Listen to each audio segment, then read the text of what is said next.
I was super stressed out in Kamloops, right? It was a smaller town. I'm being harassed, like being followed.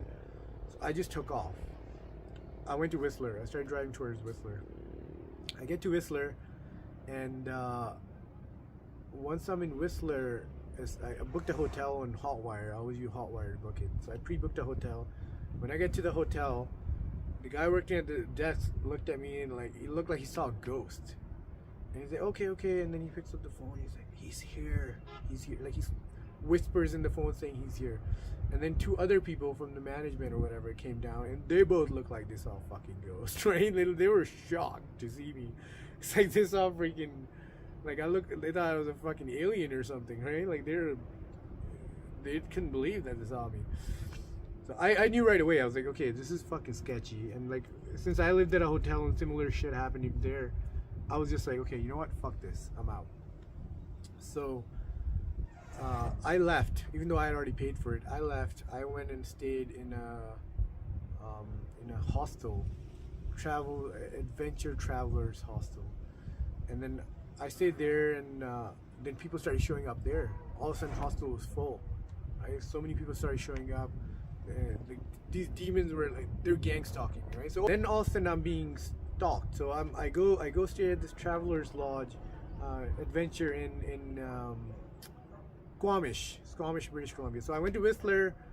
The hotel people were acting weird, so I went to Squamish, booked in a hostel. People started moving in. All of a sudden, stayed there for a couple of days, and then the hostel people got so sick and tired of all these demons coming in and and just hanging out.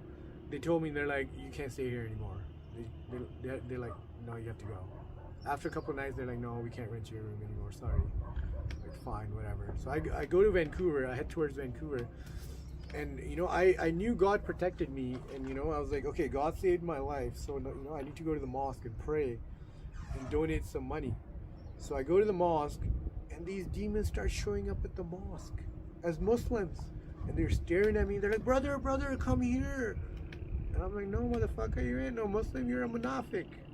I know you're no Muslim because you don't look like a fucking, well, they look like a Muslim, they have the Muslim jargon, but like, I can read people and I can tell these guys are, trying to get some information out of me.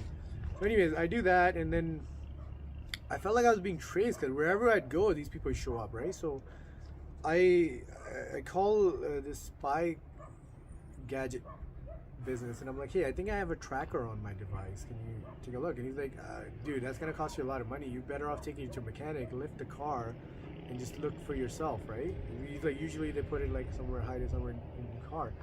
So I go to a mechanic, and then I lift up the car, and I was looking in the front, and then I see this guy come, and he's with the mechanic, and both of them put a flashlight, and they remove something from behind my car. And I'm like, and then the little demon comes up to me, and he's like, don't look too hard. I'm like, fuck you, step away from my vehicle, right?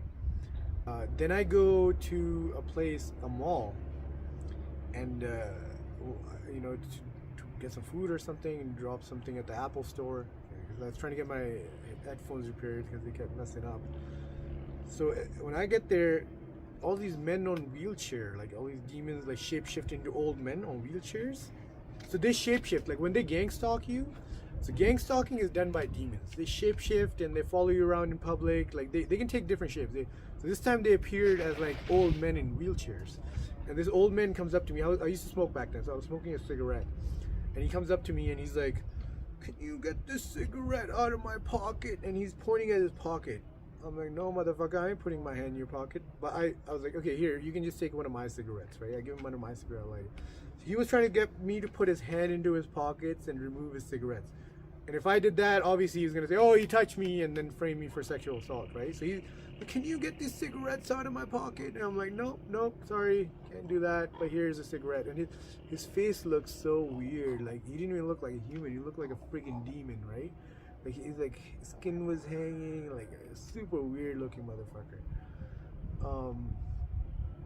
But I gave him a cigarette. I even lit a cigarette, like, even though I felt disgusted by him. Then I go back to my hotel, and now I was like scared. So I was like, what the fuck is happening? I got people following me. And then I try to enter an elevator, and these two little kids, the little girls, they run and enter the elevator in front of me. And I was like, okay, I'll just take the next one. They were like, no, they looked like 3-4 year old girls, but there's nobody with them, and they're in a hotel lobby on their own. I was like, who's looking after these children? They're taking elevators by themselves.